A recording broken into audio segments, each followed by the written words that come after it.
Bonjour tout le monde, j'espère que vous allez bien. Aujourd'hui je vous retrouve dans une nouvelle vidéo. Je vais vous montrer comment faire pour garder la forme de votre sac en cuir, comment bien le ranger, comment en prendre soin pour qu'il ne se déforme pas, qu'il ne s'abîme pas et qu'il reste en excellent état. Donc je vais vous montrer d'abord mon sac. C'est le sac Neo Alma Bébé en cuir de chez Louis Vuitton. Il est en cuir grainé. Donc ce sac là, je l'ai acheté il y a environ 1 an et 3 mois. Quand je l'ai acheté, il était de cette forme-là, mais au bout de quelques mois, il a commencé à s'affaisser. Ça faisait vraiment un pli à ce niveau-là, au milieu du sac, des deux côtés. Donc un jour, je suis allée à la boutique Louis Vuitton, c'était pour acheter ma pochette Félicie, et j'en ai profité pour demander à la vendeuse comment ça se fait que mon sac il s'est plié, etc., qui commence à se déformer. Elle m'avait demandé d'ouvrir mon sac, donc je lui avais ouvert mon sac, je lui ai montré. Et elle m'a dit qu'il n'était pas assez rempli. Donc moi, mon sac, j'ai pas envie de le remplir. J'ai pas envie de le remplir à ras-bord. Il y avait ce qu'il y avait d'essentiel, ce que je prends d'habitude dans mon sac. Donc je lui ai dit que je pouvais pas le remplir plus que ce que j'avais mis dedans. Ça me suffisait très bien. J'avais pas envie qu'il soit lourd. Donc elle m'a conseillé de prendre des petites poches en... Tu sais, les bulles d'air là, que des fois ils vendent dans les sacs et tout, qu'il y a dans les colis. Elle m'a dit de le remplir avec ça. J'avais essayé sa technique, mais du coup j'ai trouvé une autre technique, moi, pour garder la forme de mon sac, pour que mon sac reprenne sa forme. Parce que la technique des bulles d'air là en plastique, je vous la déconseille. Tout simplement, pourquoi? Parce que de 1, le plastique, il peut s'accrocher à la fermeture éclair. C'était ce qui m'était arrivé. Les bulles d'air en plastique, elles s'étaient accrochées à la fermeture éclair. J'avais galéré pour y enlever. En plus, il restait des morceaux de plastique là au niveau des fermetures et tout. En plus, les bulles d'air, elles s'étaient un peu dégonflées.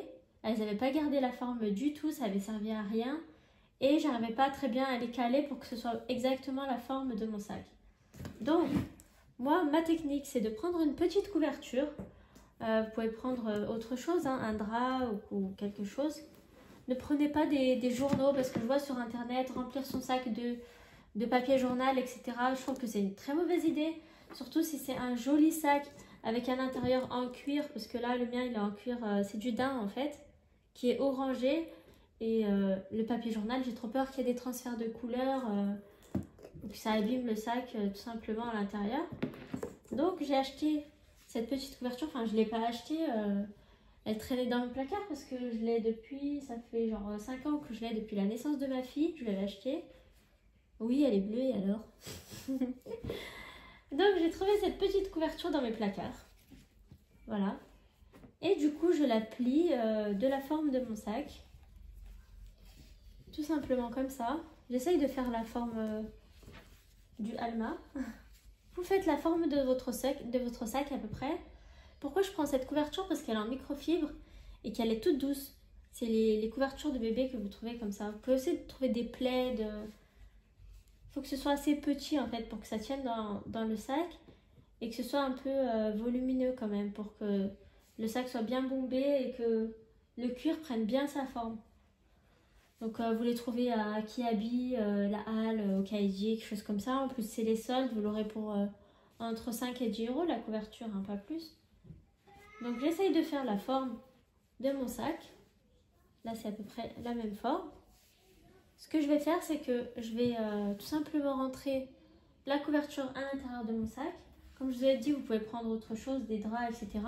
Allez pas prendre un tout petit truc comme là une tête d'oreiller. Je vais la mettre dans mon sac, ça sert à rien.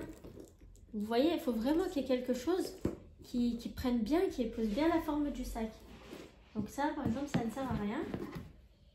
Je prends ma petite couverture, je la mets à l'intérieur de mon sac. Et vous voyez, hein, j'ai enlevé la couverture, il a quand même gardé la même forme. Hein. Mon sac, il était vraiment affaissé à ce niveau-là, il était vraiment plié. Hein. Et des deux côtés, regardez, on ne voit plus rien. Il a repris sa forme d'origine. Parce que le cuir, en fait, c'est de la peau. Et la peau, c'est vivant, en fait. Hein. C'est de la peau de vache, du coup. Et donc, ça se déforme, mais ça peut aussi se remettre à la forme initiale. Hein. Donc, vous faites bien comme ça. Faites comme quand on met une couverture dans une housse de couette là. Enfin une couette dans une housse de couette. Vous allez bien dans les coins. Hop. On essaye de bien faire prendre la forme du sac à la couverture. Comme ça. Voilà. Et ensuite vous refermez et vous rangez tout le temps votre sac en cuir comme ça. C'est pas de temps en temps. C'est quand vous l'utilisez, ben vous l'utilisez. Mais quand vous l'utilisez pas, vous le videz. Et vous mettez vos petites couvertures comme ça. Moi je le fais à chaque fois. Je le sors pas souvent après ce sac là. Voilà. Regardez. Parfait. Regardez, le sac il est bien bombé. D'ailleurs, il faut que je l'hydrate mon sac. Comme je vous ai dit, le cuir c'est de la peau. Mais je ne l'ai jamais hydraté depuis que je l'ai acheté. En fait, je l'ai acheté en mai 2021. Là, on est en juillet 2022. Je n'ai jamais mis de crème. Vous savez, on dit qu'il faut mettre du lait hydratant pour le cuir, etc. Là, j'ai tout commandé. Je vais le faire avec vous dans une prochaine vidéo. J'attends juste mon colis. J'ai tout acheté, la totale. La petite brosse pour nettoyer. Du truc pour, je sais pas quoi, imperméabilisant, pardon. Je vais tout faire avec vous. Je n'ai jamais testé sur ce sac-là. Donc, je pense qu'il en a bien besoin. Voilà. Autre chose, pour ranger votre sac, le mettez pas allongé si c'est pas un sac qui se met allongé, si c'est pas un sac plat. Si c'est un sac qui doit se mettre debout, vous le laissez debout. Et de préférence, ou plutôt obligatoirement même, dans la pochette de protection anti-poussière. Parce que s'il prend la poussière, il va commencer à devenir terne votre sac.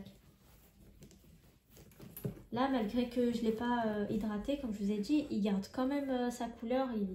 Il est quand même bien brillant comme au début.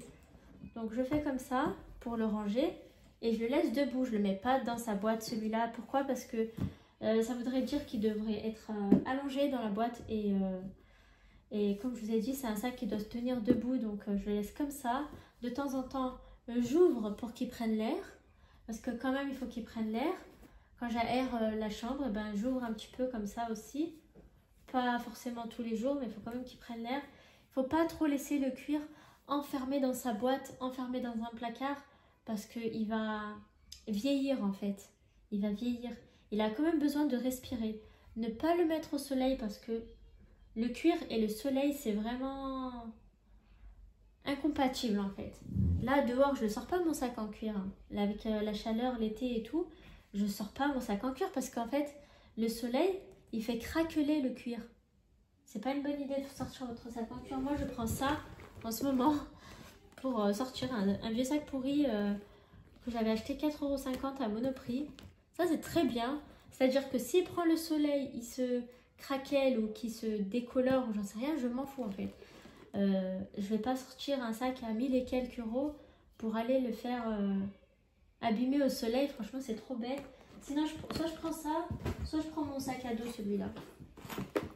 Mon sac à dos Gucci, il est en toile. Il est en toile enduite, celui-là. Donc voilà, j'ai pas trop peur pour ce sac-là. Je trouve qu'il est vraiment solide et tout. Et la toile enduite, ça n'a rien à voir avec le cuir. Le cuir, c'est une matière vivante. Pareil, quand il pleut, n'allez pas sortir votre sac en cuir quand il pleut. La vérité, je l'ai déjà fait avec d'autres sacs. Et ça tâche quand même la pluie. Hein. Ça tâche sur le cuir. Donc l'astuce, ce serait quoi? Ce serait de prendre la petite pochette de protection là, de la prendre dans son sac. J'ai vu cette astuce sur la chaîne de Linda Acro Makeup. Il n'y a pas longtemps, elle a dit qu'elle faisait ça. Bah, je vais faire ça maintenant. Quand je vais sortir, je vais prendre ma pochette dans mon sac à l'intérieur.